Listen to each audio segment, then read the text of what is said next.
I've always remembered every date, every word, every small detail that mattered to her.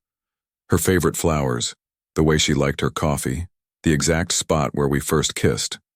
I stored our memories like treasures, believing they were the foundation of our love. But that morning, sitting across from her at the small cafe where we had shared so many quiet breakfasts, all of that felt meaningless. She looked at me with that sharp, cold edge I hadn't seen in years and said it, so casually it pierced deeper than any scream could. "You're so forgetful," she said, her eyes scanning the room as if the world needed to witness my failure. I blinked, trying to process. Forgetful? Me? The man who never missed a birthday, a doctor's appointment, or a single anniversary. The man who wrote little notes, kept reminders, held on to every photograph we ever took. I wanted to laugh, to shake my head in disbelief, but the words stuck in my throat. The barista glanced over. Her friends giggled at something, and my chest tightened. My heart sank, a heavy weight pressing down, the betrayal of her accusation slicing through me like glass. How could the woman I loved, the woman I trusted, reduce a lifetime of devotion to a single word? I opened my mouth, hoping to explain, to remind her, to make her see that every memory I had of us was etched into me. But nothing came out. The embarrassment of being called careless, the sting of being misunderstood in front of strangers, made me feel smaller than I had in years. And then came the subtle smirk, the dismissal in her tone, the way she let the words hang in the air like a noose. She didn't just accuse me, she humiliated me. Every laugh in that cafe seemed louder, sharper, directed at the empty space where my dignity once stood. I wanted to shout, to demand she remember who I was, who we were. I wanted to shake her and make her understand. But all I could do was sit there, silent, as the words echoed in my mind, twisting the love I thought was unshakable. I realized with a sudden, icy clarity that this wasn't just a moment of frustration. This was the beginning of something I could never have prepared for, a fracture that would widen before I even knew it existed. But nothing prepared me for what came next. I thought our memories were our bond until she questioned them. Every morning I woke before the sun, making sure the kids had breakfast, their homework packed, their shoes tied. I never complained, never counted the hours, because I believed that love was shown in the small, relentless ways we take care of each other. She knew this, or at least I thought she did.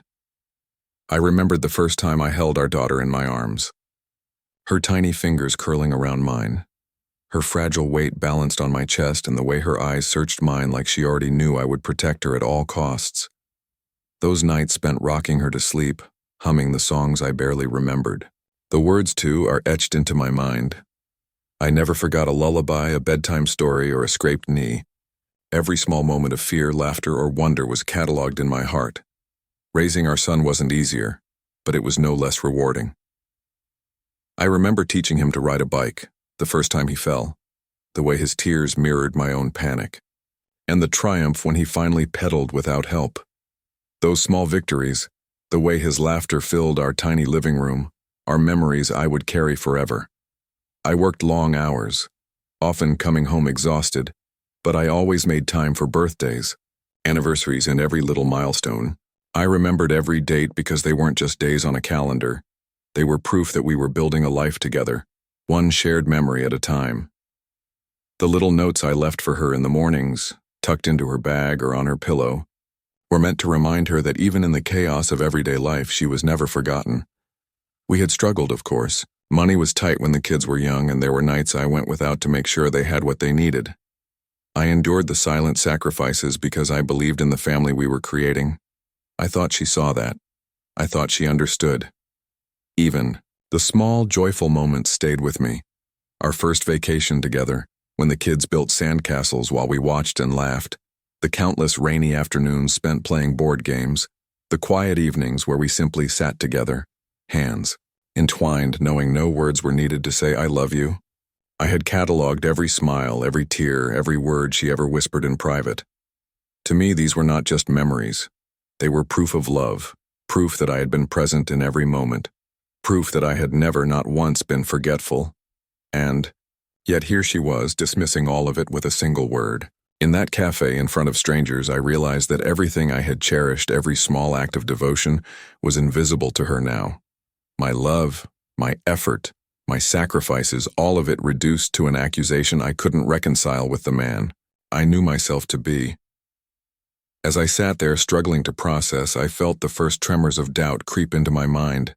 A tiny voice whispering that maybe the woman I had devoted my life to was slipping away.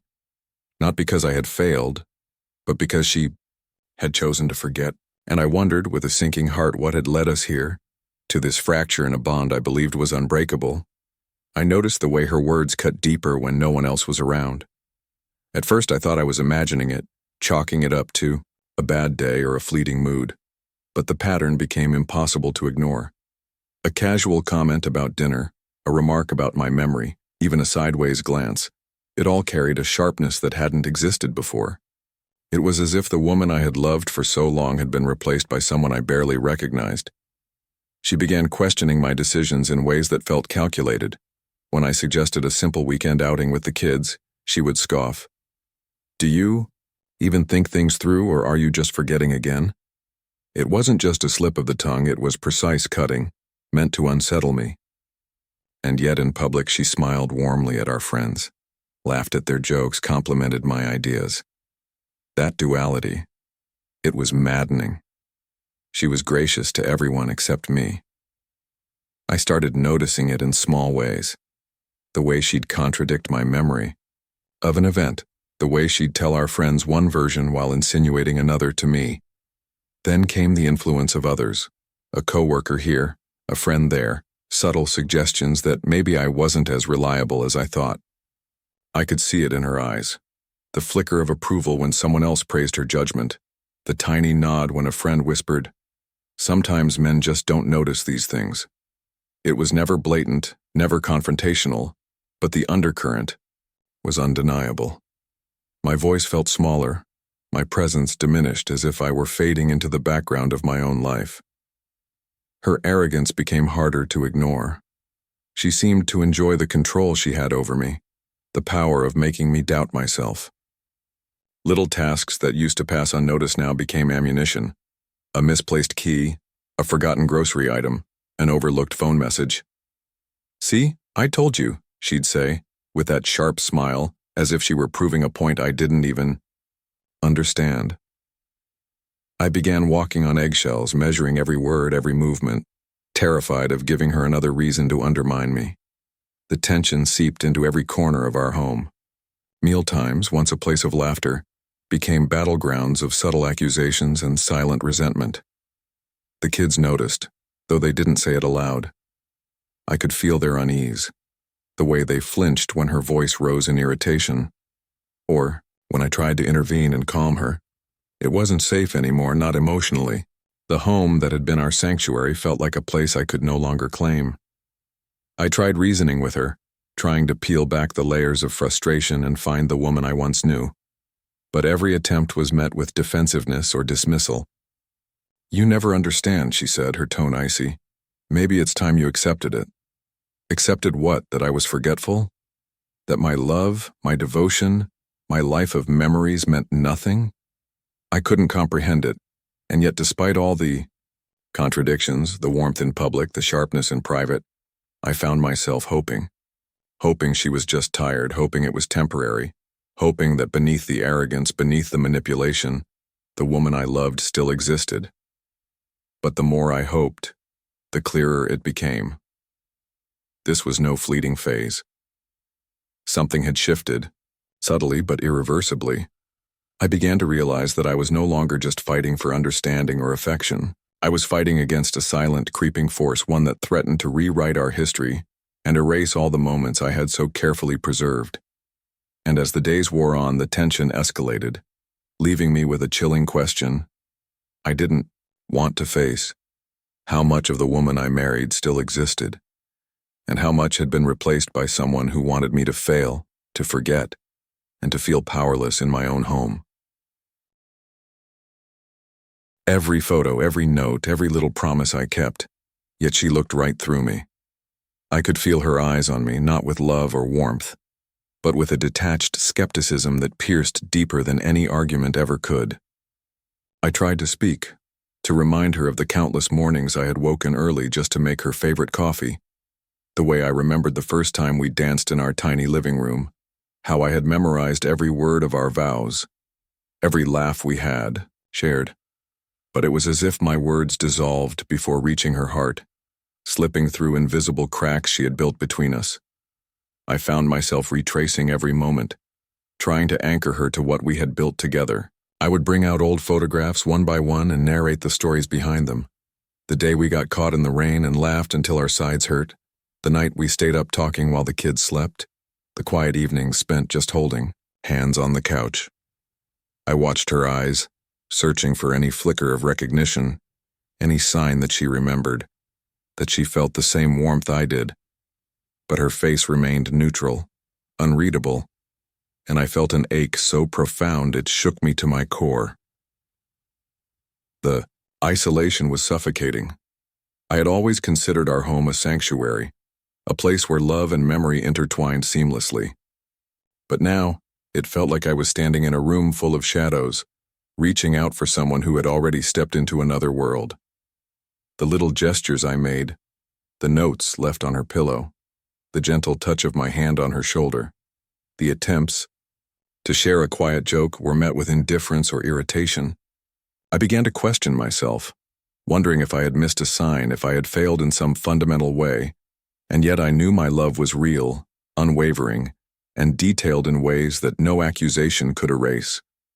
I remembered her favorite song, the exact way she liked her tea, the way her smile would light up when she felt appreciated. I held on to these truths like lifelines, hoping that reminding her of them would bridge the widening gap between us. I even started writing little letters, recounting the cherished memories and small moments that defined our life together.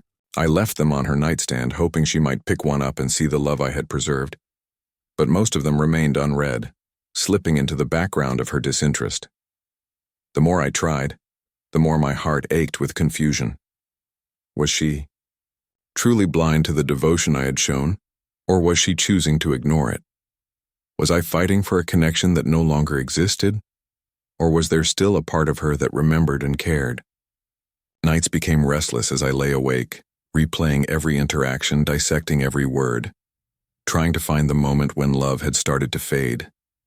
Every small disagreement, every subtle comment, every dismissive glance felt like a knife twisting deeper into my chest. Even with the children, the struggle persisted. I tried to shield them from the tension to keep our family bond intact, but I could see the subtle changes in their behavior. The way they hesitated before speaking, the quiet fear in their eyes when their mother's tone sharpened.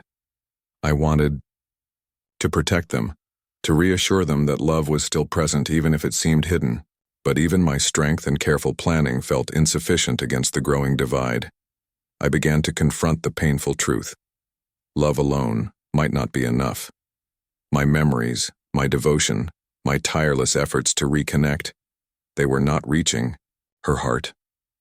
I was a man standing in a room filled with his own recollections, desperate for someone else to see them, to feel their weight, to understand that every act, every gesture, every sacrifice had been made from a place of unwavering love.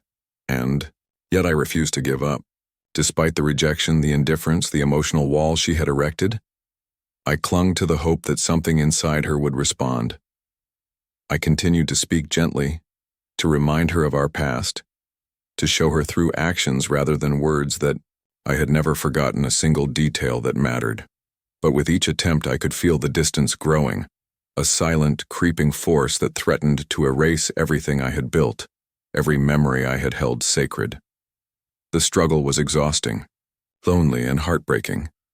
But deep down I knew that surrendering was not an option. If I let go of the memories, the love, the small acts that had defined our life together, I would be conceding not just to misunderstanding, but to the slow, quiet erasure of everything I held dear. And as I sat there, staring at her indifferent expression, I realized with a sinking heart that the battle was far from over, and that the next confrontation could change everything we had fought to build. I began questioning myself. Was I really the one losing my mind? Every day brought another subtle insult, another moment where her words or actions undermined everything I had done to keep our family whole. She would brush past me with a sigh of impatience, dismiss my concerns with a flick of her hand, and leave me wondering if I had misremembered, misinterpreted, or simply failed to notice what she wanted. Conversations that once flowed effortlessly became minefields. A simple question about dinner plans could turn into a lecture on how I never paid attention or forgot what mattered most. I tried to stay calm, to explain gently that my memory had always served us, that my love was constant, but the words seemed to bounce off her like pebbles against stone. Each interaction left me more drained, more isolated, more convinced that I was slowly losing my grip on the home we had built. Even in the smallest details, I could see her disregard. A birthday gift I had spent weeks selecting would be met with a disinterested glance. A heartfelt note tucked into her purse went unnoticed.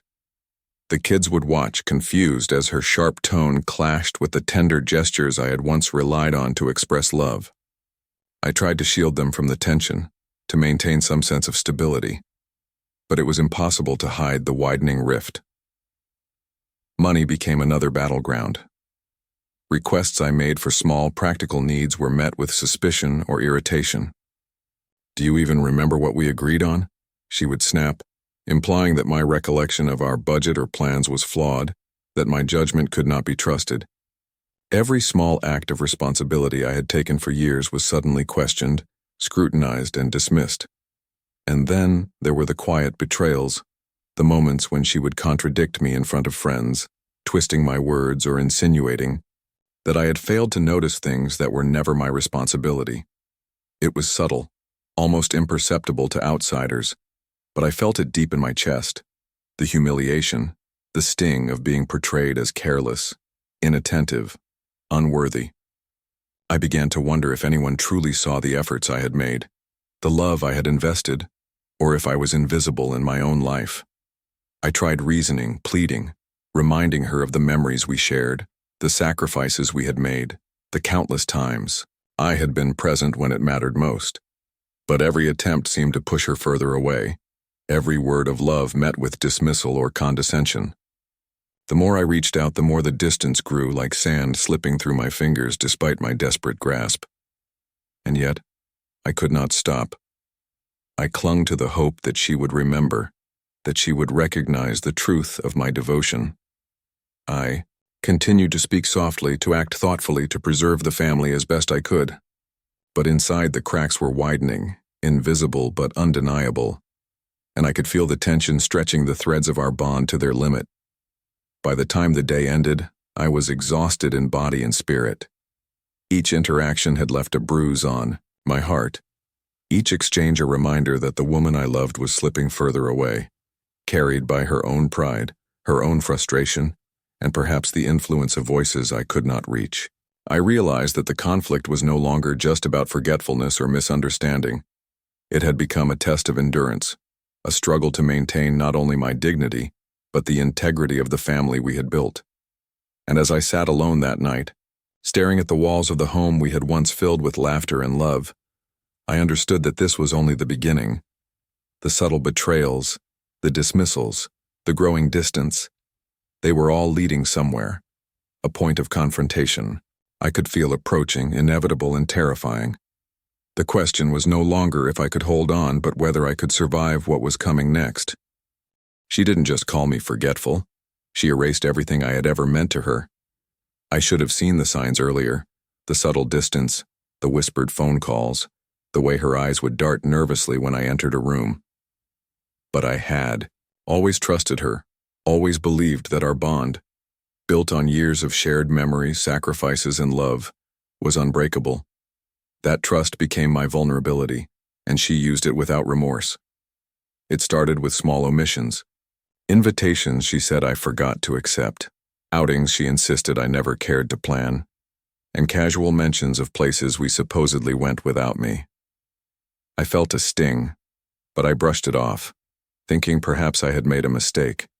Perhaps memory was failing me just a little.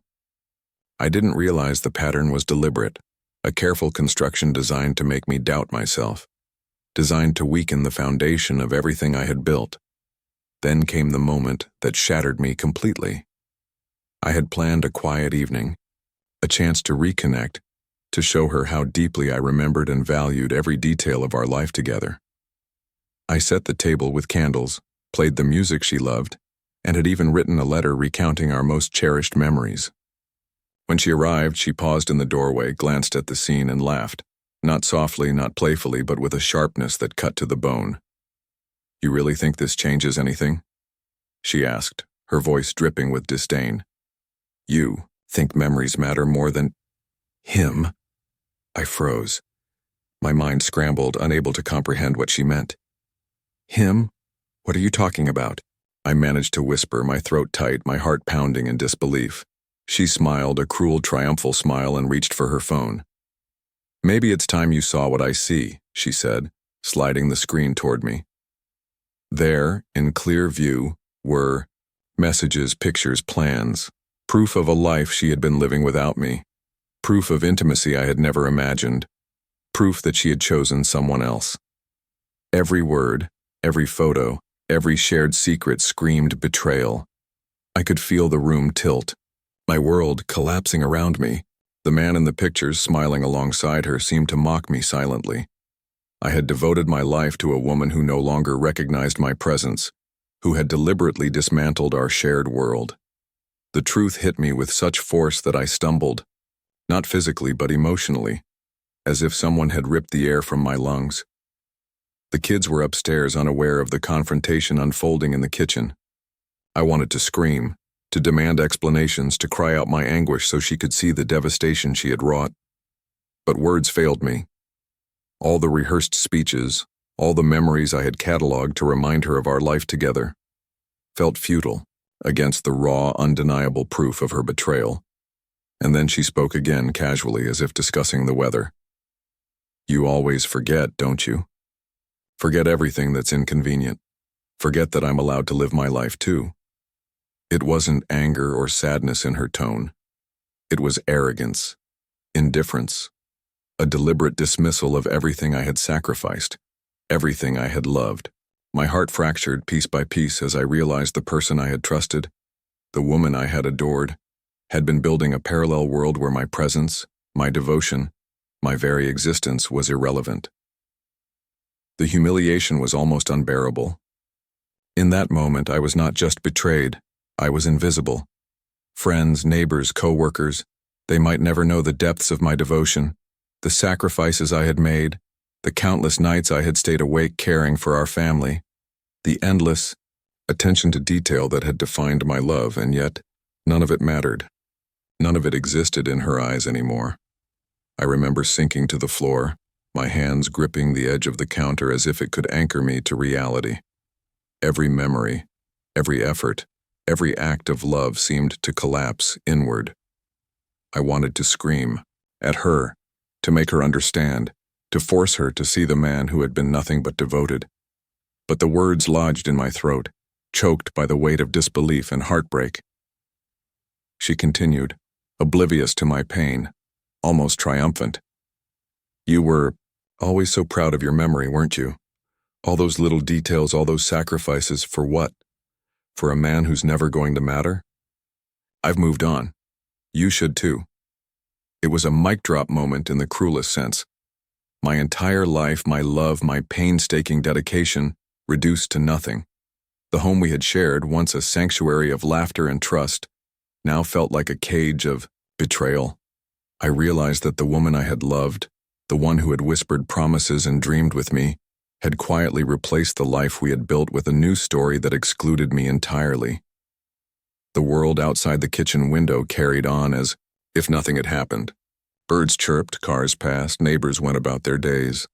But inside, my reality had been irreversibly altered. I had believed in love, in shared history, in memory as proof of devotion. And now I knew that love could be erased, that shared memories could be dismissed, and that a lifetime of care could be swept aside with a casual laugh and a text message. I wanted to retreat, to escape, to hide from the crushing weight of it all. But even in that instant of devastation, A small, stubborn part of me refused to break completely.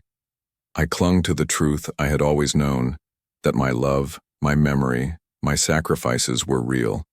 They existed, even if she refused to see them. And as I stared at the phone, at the evidence of my erasure, I realized that what had begun as an accusation of forgetfulness had become a public, undeniable betrayal that would haunt me forever. I didn't just lose my trust, my home, or my partner. That day, I lost the certainty that the life I had built mattered to anyone but me. And yet, amidst the heartbreak, one truth lingered stubbornly in my mind. I had remembered everything, every detail, every promise, every memory, and no matter how much she tried to erase me, I would carry them, and they would define me long after the echoes of her betrayal faded. The silence of our home screamed louder than her words ever could. I walked through the rooms, each one echoing with the remnants of the life we had built together, now tainted by betrayal. The laughter of the kids, once the soundtrack of our mornings, felt fragile and tentative, as though they were sensing the tension that hung thick in the air. I tried to act normal, to maintain some sense of stability, but every corner of the house reminded me of her absence. Not just physically, but emotionally, a void left where trust and love once lived. I watched our children, their innocent eyes, darting between us, unsure how to react. They noticed the sudden sharpness in my tone, the exhaustion etched into my face, the way I would pause before speaking, as if bracing for the next wave of rejection. I wanted to comfort them, to shield them from the fractures in our family, but even that felt inadequate. I realized that my failure to protect myself had created ripples that reached them too, that they were absorbing the tension, the heartbreak, in ways I couldn't fully comprehend. Nights became the hardest. I would lie awake in the bedroom we had once shared, staring at the ceiling, replaying the betrayal over and over. My mind raced through memories, searching for missed signs, questioning if I had been too naive, too trusting, too devoted. The moments I had cherished, the birthdays, anniversaries, quiet dinners, whispered promises, now felt like ghosts, haunting a space that no longer felt like home. Each memory was a double-edged sword, a reminder of what I had lost and what I had fought to preserve. Even daily routines which had once been a comfort now carried their own weight. Breakfasts were quiet. The simple act of making coffee or packing lunches felt hollow, a reminder that the woman who had shared these rituals with me had chosen someone else. I felt untethered, as if the world had shifted beneath my feet and I was left trying to find balance on a surface that no longer existed. Yet amidst the heartbreak, small signs of support began to appear. Friends who had once seemed distant reached out, offering quiet words of understanding. "You're not alone," they would say, as if acknowledging the depth of my pain was enough to lighten the burden even slightly. I clung to these gestures, fragile anchors in a storm that threatened to consume me. They reminded me that while she had rejected my love, the world still contained people who recognized the truth of my devotion. I also turned inward, forced to confront the raw pain and confusion that churned inside me. I allowed myself to grieve, not just for the betrayal, but for the life I had envisioned, the family I had believed would always be whole. Tears became a daily ritual, sometimes falling silently while I cooked, sometimes pooling on the pillow. As I lay awake at night, I questioned my worth, my choices, my ability to see clearly, and yet, through it all, a quiet resilience began to emerge. The children, perceptive and sensitive, began to reach out in their own ways. A hug at the right moment, a whispered "I love you," a hand resting on my shoulder. They reminded me that while one relationship had fractured, others remained intact. Their gestures were imperfect, small, yet profound. They reminded me that love, though tested, was not gone. It was still there, waiting to be nurtured, even if the betrayal had cast a shadow over it. I reflected on my own actions, my patience, my devotion, and the memories I had so carefully preserved.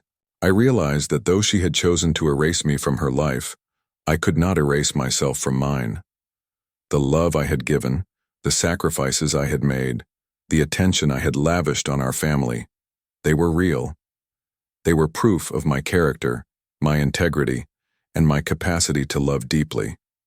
No amount of dismissal or betrayal could invalidate that truth. And yet, the echoes of her choice reverberated through the house, through every interaction, through every quiet moment. I understood now that healing would take time, that the fractures in our family could not be repaired overnight, and that the path forward would be lonely, difficult, and uncertain. I also knew that I had a responsibility to myself and to the children to navigate this storm with dignity, to preserve what remained intact, and to ensure that love, in whatever form it survived, would endure. The silence persisted, but it was no longer entirely suffocating. Amidst the echoes of betrayal, I found pockets of strength, moments of clarity, and the beginnings of acceptance. The world had shifted, and I had been forced to confront the painful reality that some people choose to walk away.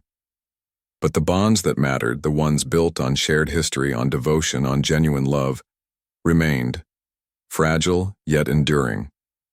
And in that quiet aftermath, I began to understand that while betrayal could wound deeply, it could not erase the truth of a life lived with sincerity, heart, and unwavering commitment. Even when someone forgets, we remember, and love never truly fades. After weeks of quiet suffering, moments of doubt, and endless reflection, the truth began to reveal itself, not in the dramatic confrontations or the whispered accusations, but in subtle, undeniable signs. I started to understand her actions for what they truly were.